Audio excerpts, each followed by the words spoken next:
आपने बताया कि पेरेंट्स डे है और पेरेंट्स यहाँ आए हुए हैं बच्चों के। ये बड़ी अच्छी बात है कि बच्चों के पेरेंट्स यहाँ आए हुए। सहयोग क्या है और उसमें मनुष्य क्या क्या पाता है वो तो आप जान सकते हैं, लेकिन आज मैं आपको एक छोटी सी बात बताने वाली हूँ कि माता पिता का संबंध बच्चों के साथ कैसा होना चाहिए। सबसे पहले तो हमारे दो संबंध बन ही जाते हैं बच्चों के साथ, जिसमें एक तो भावना होती है और एक में कर्तव्य होता है। भावना और कर्तव्य दो अलग अलग चीज बनी रहती है। जैसे कि कोई माँ है, वो बच्चा गलत काम करता है, गलत बातें सीखता है, तो भी अपने भावना के कारण कहती ठीक है चलने दो, आजकल बच्चे ऐसे ही हैं, बच्चों से क्या कहना, जैसा भी है ठीक है। दूसरी माँ होती है कि वो सोचती है कि बच्चों को कर्तव्य परायण बनाए। उस थोड़ी देर बाद कर्तव्य परायण बनाने के लिए वो फिर बच्चों पे कहती कि सवेरे जल्दी उठना चाहिए, आपको पढ़ने बैठना चाहिए, फिर आप जल्दी से स्कूल जाइए, ये टाइम से करना चाहिए, वहां बैठना चाहिए, ये उठना चाहिए, ऐसे कपड़े पहनना चाहिए, इन सब चीजों के पीछे में लगी रहती। अब इसे कहना चाहिए कि ये सम्यक नहीं है, इंटीग्रेटेड बात नहीं, इसमें इंटीग्रेशन नहीं है। और सहयोग जो है आज का ये इंटीग्रेशन है। ये दोनों चीजों का इंटीग्रेशन होना चाहिए, न कि कॉम्बिनेशन हो। इंटीग्रेशन और कॉम्बिनेशन में ये फर्क हो जाता है कि हमारी जो भावना है वो कर्तव्य होनी चाहिए और कर्तव्य हमारी भावना होनी चाहिए। जैसे कि हमें अपने बच्चे के प्रति प्रेम, तो हम कहेंगे कि प्रेम है इसीलिए हमारा कर्तव्य है कि हमारा बच्चा ठीक रास्ते पर चले, और हमारा बच्चा ठीक रास्ते पर इसीलिए चले क्योंकि हमें उससे प्रेम। अगर हम अपने बच्चे से ये नहीं बताते कि वो ठीक रास्ते पर चले, तो इसका मतलब हम भावना प्रधान। ये तो बहुत आसान है कि हम इस चीज को सोचें कि हम बच्चे से क्या कहें, जाने दीजिए, बच्चे से कहने में बच्चे दुखी हो जाते हैं, तकलीफ होती है उनको क्यों दुखी करें। और एक होता है ये सोचा जाए कि नहीं, कितना भी दुख हो तो भी बच्चों को जो है एकदम धो करके मांझ करके बिल्कुल साफ कर। जब इंटीग्रेशन हो जाता है तब मनुष्य इस तरह से स्वयं अपना ही बर्ताव कर लेता है, जिसका सबसे बड़ा प्रभाव बच्चों पे पड़ता है। जैसे कि पिताजी तो हैं आलसी नंबरी एक समझ लीजिए, और या तो शराब पीते हैं, सिगरेट पीते हैं, या माँ है बहुत गुस्सैली है, बच्चों को मारती पीटती झिड़कती रहती है, तो उसका असर बच्चों पे अपने आप पड़ जाता है। ऊपर से आप चाहे उन्हें कितनी भी सदुपदेश दें और कितनी भी बातें बताएं, वो ये देखते हैं कि ये लोग कैसे। कुछ बताने से कभी फर्क नहीं होने वाला। जो फर्क होता है वो देखने से होता है कि हमारे माँ बाप का बर्ताव कैसा है, उनका दूसरों के साथ बर्ताव कैसा है, और उनका हमारे साथ बर्ताव कैसा है, उनका आपस में बर्ताव कैसा है। बच्चे हमेशा ये चीज देखते रहते हैं। एक छोटा सा किस्सा है कि एक औरत बहुत दुष्ट स्वभाव की थी और उसके ससुर बुढ़े हो गए थे, तो उनको वो जो दूध वगैरह देती थी तो एक बड़ा गंदा सा बर्तन था मिट्टी का, उसमें दिया करती, और वो बेचारे उसी में दूध पीते थे। और वो बच्चा जो था उनका, वो ले जा करके दूध अपने दादा को देता था। एक दिन वो बर्तन टूट गया तो बच्चा जोर जोर से रोने लगा। तो उन्होंने कहा कि भाई इसमें रोने की कौन सी बात है, वो तो टूट गया, इसमें जोर जोर से रोने की क्या बात है। तो बच्चे ने कहा कि मैं ये सोच रहा था माँ कि जब तुम बुढ़ी होगी तो मैं तुमको किस चीज में दूध दूंगा। तब उसका दिमाग जगा कि देखो बच्चे ने ये बात समझ ली, और फिर कहा अच्छा अगर दूसरा आ सकता है तो बहुत अच्छी बात, अब मैं नहीं रोऊंगा क्योंकि उसमें मैं तुमको दूध दूंगा। तो बच्चे हमेशा ये देखते रहते हैं कि आपका बर्ताव कैसा है, और इसकी जो छाप बच्चे पड़ती बड़ी गहरी होती बनिस्बत इसके कि आप सुबह शाम बच्चों को लेक्चर देते। इसलिए जो लोग सहयोगी यहाँ पर हैं या जिनके बच्चे यहाँ पर पढ़ते हैं, उनको समझ लेना चाहिए कि क्या आप में वो सम्यक ज्ञान आया है या नहीं। सम्यक ज्ञान आने पर मनुष्य कितना भी समझाए तो बुरा नहीं लगेगा, कितना भी प्रेम करे तो भी खराब नहीं होगा। आप लोगों पे मेरा अनंत प्रेम है और बहुत बार आपको मैं समझाती भी हूँ, लेकिन आप लोग न बुरा मानते हैं और नहीं आप बिगड़ गए। इसकी वजह यह है कि सम्यक ज्ञान से काम करना। अगर बच्चे जानते हैं कि आप उनको पूरी तरह से प्यार करते हैं तो एक बार की भी झिड़की बहुत होती, लेकिन आप हर समय झिड़कते रहिए तो बच्चे कहेंगे इनकी तो आदत ही पकने की। इसलिए बच्चों को बहुत ही संभाल के और प्यार से रखना चाहिए। वास्तविक मैं तो यह कहूं कि प्यार ही से रखें, और जब कभी बच्चों में कोई दोष देखें, कुछ देखें, 2-4 बार देखने के बाद शांति से उनको बिठा करके और कहें कि ठीक नहीं। आपको आश्चर्य होगा कि आपका अगर उनके साथ सद्व्यवहार रहा तो वो इस घबराहट में कि कहीं इनका प्यार ना कम हो जाए, एकदम ठीक हो जाए। लेकिन अगर आपने कोई प्यार ही कभी बच्चे को जताया नहीं, हर समय ये ठीक से रखो, वो ठीक से रखो, इसे ये करो, वो करो करते रहे, तो बच्चे ये सोचेंगे कि ये तो इनकी आदत है और इन्होंने एक और बात कह दी तो क्या कर ले। तो अपना व्यवहार सम्यक होना चाहिए। अपने देश में भी हमने लोग देखे कि अपने बच्चों के लिए झूठ बोलेंगे, चोरी करेंगे, चकारी करेंगे, ये करेंगे, वो करेंगे, यहाँ तक कि उनका बस चले तो देश भी बेच डाले। और कुछ लोग होते हैं कि प्रदेश में खास करके वो अपने बच्चों की इतनी भी नहीं परवाह करते हैं कि अगर बच्चे मर रहे हो तो उनके मुंह में पानी डाल। ये दोनों चीजें इसलिए क्योंकि सम्यक नहीं है। उनको यही रहता है कि हमारा कारपेट नहीं गंदा होना चाहिए, हमारा डोर जो है साफ रहना चाहिए और हमारी गाड़ी ठीक रहनी चाहिए और बच्चों को काम करना चाहिए, उसके पीछे पड़े रहते हैं। और यहाँ हम लोग बच्चों खराब करते रहते हैं, खासकर माएँ बहुत बच्चों खराब करते और पिता भी कभी कभी बच्चों खराब करते। तो पहले अपने और देखना चाहिए कि हम बच्चों को क्यों खराब करते। इस कदर उनको प्यार नहीं देना चाहिए कि जिससे बच्चे खराब हो जाए, आपकी बात न सुने, मनमानी करें, या बच्चे ये सोचें कि हाँ ये तो हम इनको सब समझा लेंगे, ये तो अपने हाथ की बात। इस कदर उनको गलत रास्ते पे हम डाल देते हैं अपने अति प्यार से। उसी प्रकार कभी कभी हम उनके साथ बहुत सख्ती करने से भी उनको हम इस तरह के बना देते हैं कि वो हमसे मुंह मोड़ लेते हैं, फिर हमारा वो मुंह नहीं देखते। दोनों चीज के बीचों बीच सहज हो गए सुषुम्ना नाड़ी पर, और सुषुम्ना नाड़ी पर चलना चाहिए। न तो अति प्यार के बहाव में रहना चाहिए और न ही अति कर्तव्य के बहाव में, किंतु आत्मा के बहाव में चलना चाहिए। और जब आत्मा के आदेश से आप चलेंगे तो आपको आश्चर्य होगा कि आपकी तो आत्मोन्नति होगी ही, लेकिन आपके देखा देखी आपके बच्चों की भी होगी।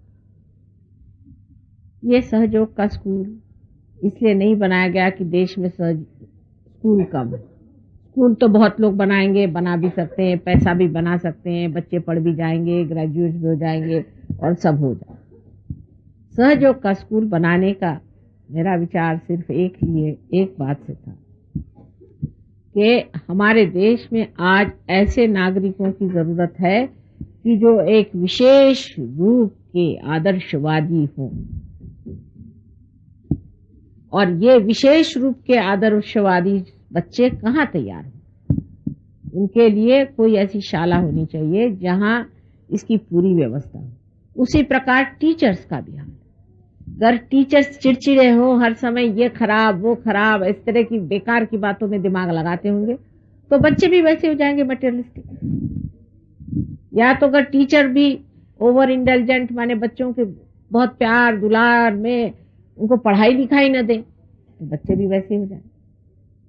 इसलिए टीचर्स पे भी बड़ा उत्तरदायित्व है कि वो अपनी जीवनी को इस तरह से सुधारें कि बच्चों के सामने एक बड़ा भारी आदर्श खड़ा हो जाए।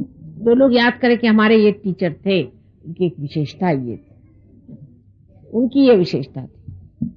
तो ये काम बहुत पहुंचे हुए लोगों का है। पहले गुरु जो होता था रियलाइज सोल होता और बड़ा पहुंचा हुआ होता था। इसीलिए अब आपका गोत्र जो है आपकी यूनिवर्सिटी सहयोग का है, और सहयोग के योग्यता के ही हमारे टीचर्स होने चाहिए और वहां के बच्चे होने चाहिए। आदर्शवादी उत्तम अत्युत्तम विद्यार्थी स्कूल से, इसका मतलब ये नहीं कि वो बड़े रईस बन के और बड़े कहीं वो बन करके घूमेंगे, लेकिन ऐसे होंगे कि आधार हो इस संसार का। जैसे कि श्री गणेश आधार है, इसी प्रकार हमें अनेक आधार खड़े करने हैं। इसीलिए हम सहयोग की व्यवस्था में ही एक स्कूल चलाने के पीछे लगे हुए हैं। और इसी प्रकार अब एक बड़ा स्कूल भी आपका बम्बई में बनने वाला है, उसका भी श्री गणेश हो गया, उसका भी फाउंडेशन स्टोन पड़ गया है। और आशा है आप लोग सब अपने दिल को पूरी तरह से साफ करके और इस ओर बढ़ें कि हम अपने बच्चों को एक विशेष रूप के आदर्शवादी विद्यार्थी बनाएंगे और सब मिल करके काम करें।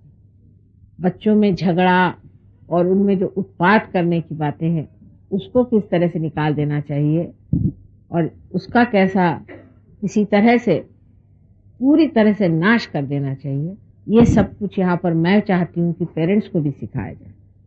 लेकिन जब इस तरह की अच्छे से एक इसकी गतिविधियों का जब अच्छे से सब काम शुरू हो जाएगा, तब आप देखिएगा कि पेरेंट्स में भी बहुत बदल हो जाएगा और बच्चे भी बदलेंगे। इसी तरह से सारा संसार बदल सकता है और तो मुझे कोई मार्ग दिखाई नहीं देता। इसलिए आप समझ लें कि आपका भी बड़ा महत्व है, उसको महत्व को नजर में रखते हुए आप सब लोग उस ओर बढ़े और इस स्कूल को बहुत यशस्वी करें और होगा ये, ऐसा मैं सबको आशीर्वाद दूँ।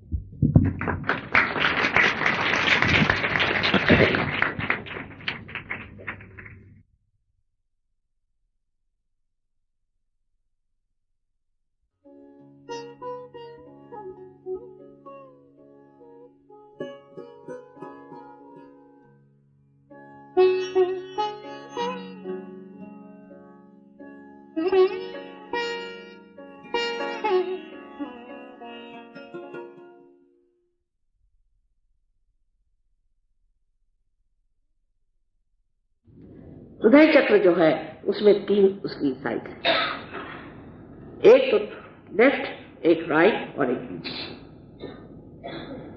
राइट साइड में श्री राम का स्थान है। श्री राम जो पिता तुम, जो कि बेनोवेलेंट किंग है, जो सोक्रेटिस ने बताया ऐसे राजा थे जिनको सिवाय लोगों के हित के और कुछ सोचता नहीं। हित कैसे होगा, लोगों का ठीक कैसे होगा, उनका भला कैसे होगा। उन्होंने जो कुछ किया इस संसार में सिर्फ एक विचार से कि मनुष्य का भला कैसे। नंगे पांव वन में गए कि वहां की भूमि उनके चरणों से वाइब्रेट हो जाए। सारा नाटक खेला, दुखदाई नाटक था, शरीर तो उनका था ही जो सहन करता था, लेकिन ये सारा नाटक उन्होंने खेला सिर्फ दिखाने के लिए कि एक आदर्श राजा कैसा होना चाहिए, एक आदर्श पिता कैसे होना चाहिए, एक आदर्श पुत्र कैसे होना चाहिए। ये आपका राइट हार्ट है। अगर कोई भी इंसान का राइट हार्ट पकड़ता है, माने ये कि किसी भी इंसान में कोई पिता का दोष हो, समझ लीजिए उसके पिता की मृत्यु जल्दी हो, उसने पिता का सुख न देखा हो, या अगर उनका अपने पिता से संबंध ठीक न हो, या पिता अगर गलत रास्ते पे चलता हो, या वो पिता से दुश्मनी लिए हो, कोई सा भी पिता का जो तत्व है अगर खराब हो जाए तो ऐसे आदमी का राइट हार्ट पकड़ता है, ऐसे आदमी को आस्थमा होने का नशा। अब देखिए कहां से बात कहां ला रहा। इस वक्त आपको श्री राम का ध्यान करना चाहिए जब आपको, इससे आपका आस्थमा ठीक। अब आपके लेफ्ट हैंड साइड में जो हार्ट का चक्र का दोष होता है वो आपकी मां की वजह से। अगर आपकी मां परमात्मा में विश्वास नहीं करती है, आपको गलत रास्ते पे ले जाती है, या जरूरत से ज्यादा आपको प्यार करके आपको खराब करती है, तो वो भी मां बड़ी दोषी है। यूंग ने अपने एक एक्सपेरिमेंट में ऐसा देखा कि एक इंसान आकर के उसे बार बार बताता कि मेरी मां का मुझे स्वप्न आता है कि वो एक विच, एक राक्षसी है, बार बार ऐसे मुझे स्वप्न आता। तो उसका उन्होंने लड़के से पूछा कि भाई तुम्हारा माँ का तुम्हारे साथ व्यवहार कैसा है। तो उन्होंने कहा भाई मेरी माँ तो ऐसी है कि मुझको इतना पैम्पर करती है, इस कदर उसने मुझे स्पॉइल करके रखा है कि मैं किसी काम का नहीं। उनका ठीक, इसका मतलब है तुम्हारी माँ जो विच है, जो तुम्हारी माँ राक्षसीन है, इसका स्वप्न तुम्हारे अचेतन से, अनकॉन्शियस से आ रहा है और तुमको बता रहा है कि संभल के रहो। एक आदमी बताता था कि मुझे अपने बेटे के बारे में ऐसा हमेशा सपना आता है कि वो सिंहासन पे बैठा है और उसके सामने मैं हमेशा नतमस्तक। यूं ने पूछा कि तुम्हारा अपने लड़के से कैसा रिश्ता है? कहने मैंने दूसरी शादी कर ली, मैं उस लड़के की परवाह नहीं करता हूँ, उसको वो तो घर के नौकर जैसा ही है, किसी काम का नहीं। और मुझे ऐसा सपना था। अचेतन उसे बता रहा था कि तुम्हारा लड़का जो है वो सिंहासन में बैठने लायक है और तुम उसके नीचे खड़े हुए हो, उसको नतमस्तक तुम्हें रहना चाहिए, बजाय इसके कि उसका तुम छल करो और उसे तुम किसी तरह से इस तरह से व्यवहार करो जिससे वो नगण्य हो जाए। यही बात है कि माँ और बाप का बहुत बड़ा देना बच्चों को होता है। एक तो अपने देश में माँ बाप का इस कदर अपने बच्चों के प्रति स्वार्थ होता है, इतना ज्यादा स्वार्थ होता है कि आश्चर्य। इसी देश में पन्नाधाई जैसी औरतें हो गई, इसी देश में ऐसे लोग हो गए जिन्होंने अपने बच्चे देश के लिए कुर्बान कर दिए। हम खुद अपने बाप की बात कह सकते हैं कि जो हम लोगों को कुर्बान करने में एक क्षण भी न ठहरे और उसमें बड़ा अपने को गर्व समझते। और ऐसे हमने अनेक इनके मित्रों को देखा और अनेक लोगों को देखा उस उम्र के, जो अपने बच्चों से कहते हैं कि कुर्बान हो जाओ। वो गया एक तरफ भगत सिंह का जमाना और आज ये आया है कि मेरा बेटा, मेरी बेटी, मेरा मेरा मेरा। यहाँ पर भी जो बता रहे थे बात सही है कि आकर के मेरा बाप ऐसा, मेरी माँ ऐसी, मेरा बेटा ऐसा, मेरा ये। दूसरा एक्सट्रीम है इंग्लैंड में, जो मैंने आपसे कल बताया कि अपने बच्चों को ही मार डालते, काम सब। ये दो एक्सट्रीम के बीच में मनुष्य को रहना। अपने बच्चों के प्रति भी आपका बड़ा भारी परम कर्तव्य है कि उनको खराब लगना। उनको ये नहीं लगना चाहिए कि हमारे माँ बाप हमारे आदर्शों से छोड़ते। लड़के हैं सिगरेट पीते हैं बचपन से, उनको बुरी आदतें लगती हैं, इसका कारण उनके माँ बाप और कोई नहीं। कल लड़के बिगड़ते तो माँ बाप उसके कारण। माँ बाप अगर उनके साथ रहें, उनके साथ घूमे फिरे, उनसे दोस्ती करें, उनसे इज्जत से पेश आए तो बच्चे नहीं बिगड़ते। अब ये दोनों चक्र जो हमारे अंदर है, और माँ के दोष से अनेक रोग आ सकते हैं। माँ के दोष से ऐसे ऐसे रोग आते हैं कि जिसका निवारण करते करते हम पगला जाते। खासकर टीबी की बीमारी जो है ये माँ से। किसी को अगर टीबी की बीमारी है तो जिसकी माँ बचपन में मर गई हो या माँ का प्यार जिससे न मिला हो, जिस आदमी ने माँ को जाना नहीं, उसे टीबी की बीमारी। आप सोचिए इस देश में, इस महान देश में जहाँ की माँ की लोग पूजा करते हैं, वहां कितने लोगों को टीबी हो जाती है। इसका मतलब यह है कि माँ जो है बच्चों को खराब कर रही है, माँ उनको दोष लगा रही है, माँ उनसे बुरी तरह से पेश आ रही है। इसका ये नहीं मतलब कि आप बच्चों को हर समय डांटते रहे, फटकारते रहे, लेकिन एक अपनी प्रतिष्ठा के साथ अपने बच्चों के सामने ऐसा एक उदाहरण रखना चाहिए कि बच्चे देखें कि ये देखिए ये हमारी माँ है, इनका बर्ताव कैसे है और हमारा बर्ताव कैसे। आप ही उनके सामने अगर बहुत चीप तरीके से रहे, रात दिन अपने श्रृंगार में घूम लगी रहे या पति से हर समय लड़ती रहे, तो वो बच्चा भी आपकी क्या इज्जत करे। स्त्री में जब तक वो बात नहीं आएगी तब तक वो बच्चे नहीं करेंगे। वही बात पिता की। अगर पिता स्वयं शराब पीता है, आवारा है, घूमता है, घर में नहीं बैठता है, बच्चों से मिलता जुलता नहीं है, बीवी को बातें सुनाता है, ऐसे के बच्चे कैसे हो? क्या बड़े अच्छे हो सकते हैं? वो जगह जहाँ या नवे भाजने लग्न संस्कार रहा, जो छोटे छोटे उम्र में जो संस्कार हमारे ऊपर लगते हैं वो ऐसे ही होते हैं जैसे कि जिस घड़े के कच्चे रहते वक्त जो उस पर दाग पड़ जाए, उसी प्रकार वो पक्के हो जाते। उस वक्त इतना संभालना जरूरी है, इतना उनको प्रेम देना जरूरी है कि जिससे उनकी जो बुद्धि है वो कायदे से हो जाए। और ऐसा होता नहीं, ज्यादातर ऐसा होता नहीं। हम या तो उनको ज्यादा ही पानी देते हैं और नहीं ही देते हैं। बीचों बीच खड़े रह करके देखना चाहिए कि हमारे बच्चे किस रास्ते पे चल। फिर यह कहना कि समाज ऐसा बना हुआ है, माँ क्या करे, लड़के खराब हो जाते, कैसे? आपका चित्त ही नहीं बच्चे की ओर। कम से कम आप तो कोई शिकायत नहीं कर सकते। इंग्लैंड अमेरिका में तो लड़कों को डोल मिल जाता है, 18 साल में तो बेकार जाते, और आप लोग तो जिंदगी भर उन बच्चों को पालते हैं। फिर भी क्या हुआ, थोड़ा सा शराबी तो पीता है ना, सिगरेट पीता तो आजकल सभी पीते हैं, उसको गंदी आदतें थोड़ी बहुत औरतों के पीछे भागता है, कोई हर्ज नहीं। इस तरह से अगर आप अपने बच्चों के प्रति अपना रुझान रखें, ये तो इसको मैं कहती हूँ कि आप उनके दुश्मन हो। क्योंकि जो आपका कर्तव्य है उससे अगर आप च्युत हो गए तो आपने उनको तो ऐसे गड्ढे में ढकेल दिए। यहाँ तक मैंने सुना है कुछ लोग जो अपने को बहुत अंग्रेज समझते हैं कि साहब मैं तो अपने बेटे के साथ बैठकर शराब पीता हूं। क्या कहने आप? इस प्रकार की जिनकी मनोवृत्ति है, ऐसे लोग न जाने क्यों माँ बाप हो जाते और होने पर भी उन बच्चों को रात दिन खराब पीता। नहीं तो इतना बच्चों के साथ कड़ा ये होता है कि बच्चे घर से भाग खड़े हो जाते हैं, सोचते हमारे माँ बाप को हमारे प्रति कोई प्रेम ही नहीं, उनको कोई दुलार ही नहीं। इसलिए मैं कहती हूँ कि आप सहयोग में अपने बच्चों को ले आए, पार होने के बाद फिर हम देख लें, उसके बाद बात और हो जाती। पर पहले आप पार होइए। अगर माँ बाप की अकल खराब हो तो बच्चों को पार करा के भी क्या फायदा?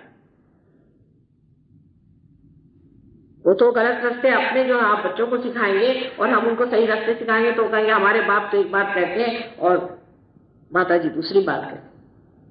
हमारी लड़की है वो रियलाइज हो, तो एक दिन कहती है कि नानी एक बात बताइए कि जो शेर होता है इसने पूर्व जन्म में कुछ खराब काम किया हो।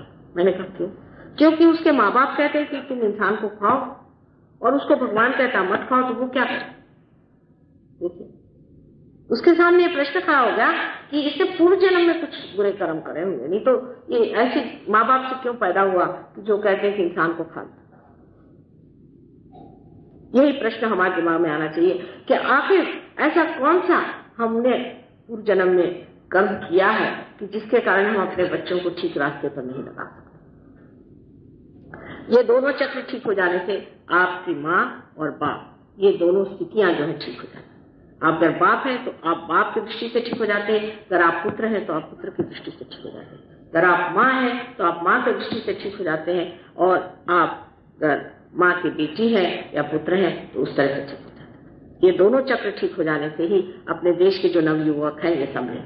आप जानते हैं कि हजारों लोग परदेश से हमारे शिष्य, इनके माँ बाप तो पागल ही लोग हैं अधिक। वो लोग शराब पीना, रात भर बाहर रहना, वहां की औरतें 4-4 बार शादियां करती हैं, आदमी 6-6 बार शादियां करती हैं और सब अनाथालय में बुढ़ापा काटते। ऐसे बेचारों ने कौन से कुकर्म किए होंगे कि ऐसे उनको माँ बाप। पर ये लोग जब सहयोग में आ गए तब ये अब समझ गए कि अब हमारी शादियां हो गई सहयोगियों में, अब हमारे यहाँ बड़े बड़े ऋषि मुनि पैदा हो रहे हैं और इनके लिए हमें कैसे बर्ताव। उन्होंने एक नई धारा बना ली है कि इनके सामने किस तरह से रहना। तो जो भी कार्य अब सहयोग में हो रहा है उसमें सबसे बड़ी चीज जो ध्यान में रखने की है कि हमारी आत्मा क्या बोलती है। और आत्मा शब्दों से बोलती नहीं है, वो ये चैतन्य लहरियों से बोलती है और उसी से जाना जाता है कि हम कहाँ चल रहे हैं। अब बीच का जो चक्र है ये साक्षात देवी जगदम्बा का है, जो कि सारी सृष्टि की माँ है। ये जगदम्बा जो है ये भक्तों का रक्षण करती है।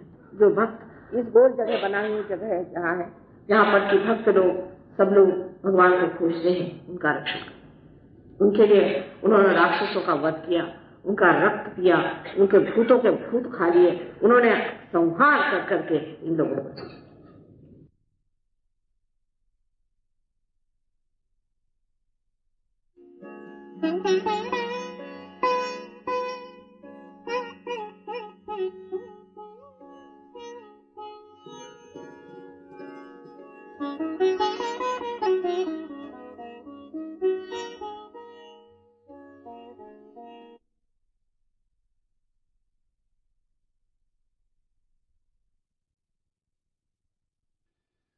और यही बात हमें सबको अपने बारे में सोचना है कि हम अपने को निष्कलंक रखें।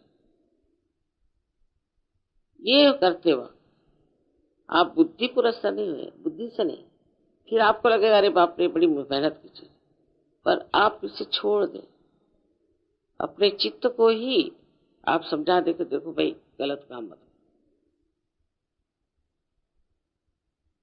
अगर आप इस बात पर पूरी तरह से जम जाए कि हमें ये सब गंदे काम नहीं करने थे, ये सब गंदगी है, तो कोई दुनिया की शक्ति आपको उसमें से हटा नहीं सकती।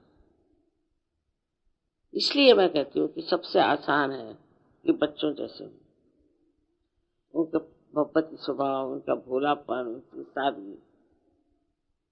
पर आज मैं देखती हूँ प्रदेश में इन बच्चों पे बड़ा जबरदस्त आघात आ रहा है। न जाने किस किस प्रकार के गड़बड़ काम करते हैं बच्चों को नष्ट करने। इसका मतलब कोई बड़ी नेगेटिव फोर्स चल रही है जो इनका सर्वनाश करना चाहती है। इसलिए हमें यहाँ हिंदुस्तान में बहुत सतर्क होना चाहिए कि ये नेगेटिव फोर्सेस यहाँ ना आए। हमारी जो संस्कृति है वो तो बहुत सुंदर है और उसमें बच्चे पनपते भी बहुत सुंदर है, पर आपकी जिम्मेदारी है कि आप सतर्क होकर अपनी और अपने बच्चों की ओर देखें। माँ बाप को बच्चों को बताना होता है कि ये गलत काम है, नहीं करना, ये ठीक चीज नहीं करना, हम सजोगे, ये कहने में कोई हर्ज नहीं और ये बताने में बिल्कुल भी हर्ज नहीं। आजकल लोग सोचते हैं कि बच्चों से अगर बताया जाए कि तुम ये काम मत करो, ये काम मत करो, इसका तो मतलब ये हो जाता है कि हम बच्चों को रुकावटें डालते हैं।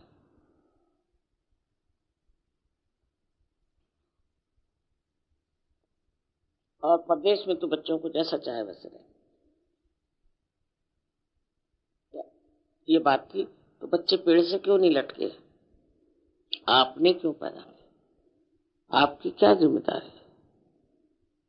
आपको क्या करना है? बच्चों को कहना होगा ये गलत काम है और हम नहीं चाहते, हम आपको इसके लिए पैसे नहीं देंगे, आपकी मदद नहीं करेंगे, आप कायदे से रहें। नहीं तो हमारा भी समाज उसी तरह से होता है। उनकी अच्छाई तो आई नहीं, पट से बुराई हम ले लें।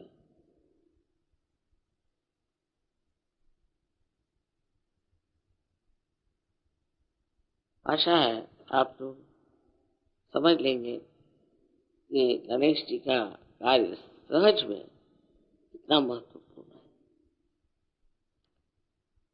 क्योंकि वही आप में जागृति करके स्वच्छता लाते हैं, आपके चक्रों को स्वच्छ करते हैं, उनमें प्रकाश डाल देते हैं और आपको हमेशा प्रकाश की ओर रखते हैं। आपकी नजर हमेशा प्रकाश की ओर। ये चीज आपको आत्मसात करनी है कि हम श्री गणेश को किसी भी तरह से अपमानित नहीं करेंगे कभी भी जिंदगी में।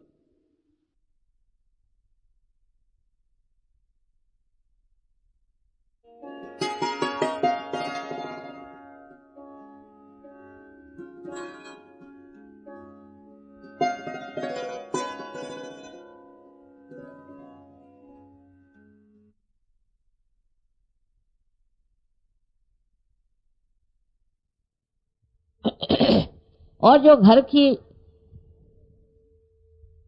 डिसिप्लिन है वो खराब हो जाए। जिस घर में डिसिप्लिन नहीं होगी उसके बच्चे खराब हो जाए, उसका समाज खराब हो जाएगा। आज विलायत में क्या होता है, वहां की स्त्री इसकी जिम्मेदार नहीं समझती कि उसको समाज को बना कर रखना है, समझदारी से रहना है और पूरे समय लड़ती रहती है। लड़ने झगड़ने से कभी भी घर में शांति नहीं आ सकती। शांति लाने के लिए क्या करना है?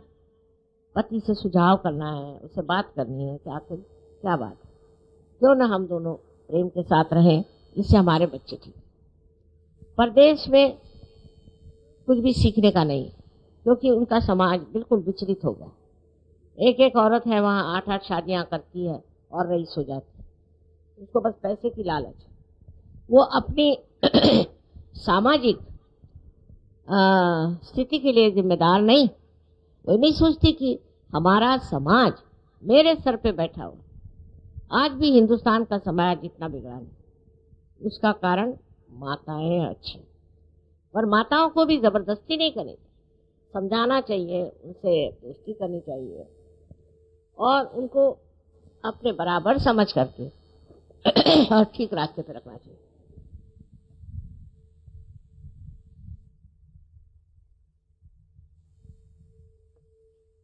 अगर हमारा समाज ठीक हो जाए तो जो दुविधाओं में हम पड़ा हुए हैं, जो हमारे हम सुनते हैं कि खून की खराबी हो रही है, बॉम्ब फूट रहे हैं, फलाना हो रहा है, इस तरह का आशंकित जीवन जो हमारे ऊपर लग गया है, उसका कारण है इन लोगों की माएँ। उन माँओं ने अगर इन बच्चों को ठीक से रखा होता तो आज वो इस तरह से बेकाबू नहीं, इस तरह से गंदे काम नहीं। उनको एक तरह से ऐसा जीवन मिल जाना चाहिए कि जो अत्यंत पवित्र हो और अपनी पवित्रता को वो हमेशा माने और उसकी स्वच्छता रखे। क्योंकि जब पवित्र जीवन होगा तभी आपकी शक्ति जो है वो चलेगी, नहीं तो शक्ति खत्म हो जाए। तो यही सोचना चाहिए कि शक्ति का आधार पवित्रता, और जब उसमें पवित्रता नहीं रह जाएगी तो शक्ति जहां के तहां बैठ जाएगी और आप निशक्त हो जाएंगे। अमेरिका जैसे देश में मैं देखती हूँ कि बच्चे एकदम निशक्त, कहते हैं कि 65% लोग अमेरिका में अब या तो बीमार पड़ जाएंगे या पागल हो जाएंगे। उसका कारण है घर में जो माँ का प्यार, माँ का दुलार मिलना था वो ठीक से नहीं। और माँ का प्यार और दुलार भी ऐसा नहीं होना चाहिए कि जिससे बच्चे खराब हो जाए। उस प्यार दुलार में एक ही विचार रहना चाहिए कि हमारा बच्चा जो है वो इस तरह का बने कि एक श्रेष्ठ नागरिक हो जाए, एक श्रेष्ठ मानव हो जाए और एक श्रेष्ठ सहयोगी हो जाए। इस दृष्टि से आप अपने बच्चों को अगर ट्रेनिंग देंगे तो अपना समाज एकदम ठीक हो सकता है। और उसके लिए ज्यादा करने की जरूरत नहीं, थोड़ी देर बच्चे अगर मेडिटेशन कर लें काम कर। और अगर बच्चों को आपने छूट दे दी तो न जाने, आजकल का जमाना इतना खराब है कि बच्चे कहीं से कहीं बैठ सकते। इसलिए आवश्यक है कि आप जो औरतें अपने को सोचती हैं कि हम लक्ष्मी है, फलाना है, ठिकाना है, सबसे पहले आप समाज का आधार है। समाज की ओर पुरुष की दृष्टि नहीं होनी और होती भी नहीं, उधर औरतों की होनी। इसलिए मैं हमेशा कहती हूँ कि सहयोग में औरतें कमजोर हैं, आदमी नहीं। इसका कारण मैं नहीं समझ पाती क्योंकि मैं एक औरत हूं। औरतों को ध्यान धारणा और सर्च के बारे में सब मालूमात होनी बहुत जरूरी, क्योंकि औरतों के ही कारण हम आज समाज को ठीक कर सकते। आदमियों का तो चल ही रहा है मामला, कहीं उनका राजकारण है, कहीं अर्थव्यवस्था है, ये उससे आपको कोई मतलब। आप अपने बच्चों को ठीक करें और उसके लिए आप भी रोज ध्यान करें, आप भी आदर करें, आप भी गहरे उतरें।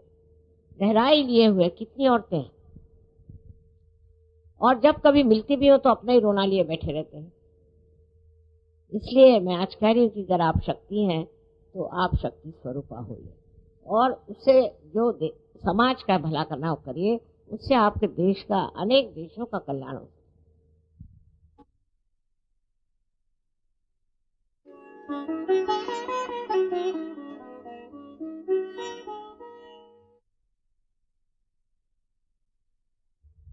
आज ये कपड़ा आया तो वो पहन लिया, कल दूसरा कपड़ा आया तो वो पहन लिया, घर में ढेर की ढेर लगा कर रख देंगे। इससे मनुष्य की शोभा नहीं बढ़ती, और विशेषकर स्त्री की शोभा इस रोज के कपड़े बदलने से और फैशन करने से। अपनी शक्ति की जो भक्ति है वो करना, उसको समझना चाहिए।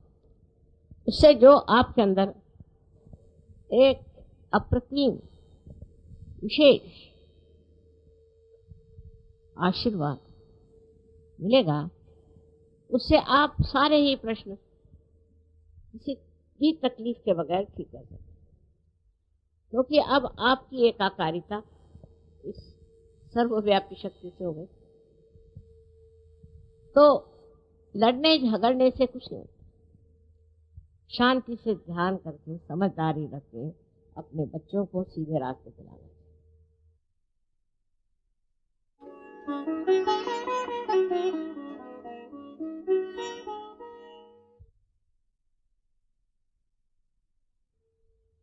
स्त्री के बारे में हमारे देश में अनेक बातें कही गई, और हम अपने भारत माता को भी, उसको भी हम एक माँ के रूप में, हमारे यहाँ माँ बहुत बड़ी चीज है, क्योंकि वो लड़के को गलत रास्ते से बचाती है, उसको सही तरीके से बड़ा करती है, उसको वो ऐसे बहुमूल्य गुण देती है जो उसको जिंदगी भर के लिए पूरे पड़े। ऐसी हालत में आप लोगों को ये सोचना चाहिए, क्या हम अपने घर में शांति, सुख और आनंद देते हैं? घर पे पति आया और आप लड़ाई झगड़ा शुरू कर देते, या नहीं तो बस रहने दो रहने दो रहने दो, इस तरह से एक अछूतापन। अगर आप घर में आनंद और प्रेम की सृष्टि करें तो आपके बच्चे ठीक से पनपते। उसी प्रकार पुरुषों के लिए बहुत जरूरी है हर समय अपनी बीवी से मजाक करना कोई बड़ी अच्छी बात है। नॉर्थ इंडिया में बहुत ज्यादा है, बीवी का बड़ा मजाक करते रहे सुबह शाम। उसमें कोई बड़ी भारी बुद्धि चातुर्य नहीं है, बेकार की बात है। अपने बीवी के गुण देखिए, जरूर नहीं उसको बखानिए और उसको समझिए और उन गुणों से परिचित हो करके और उसका मान पान सब रखना चाहिए।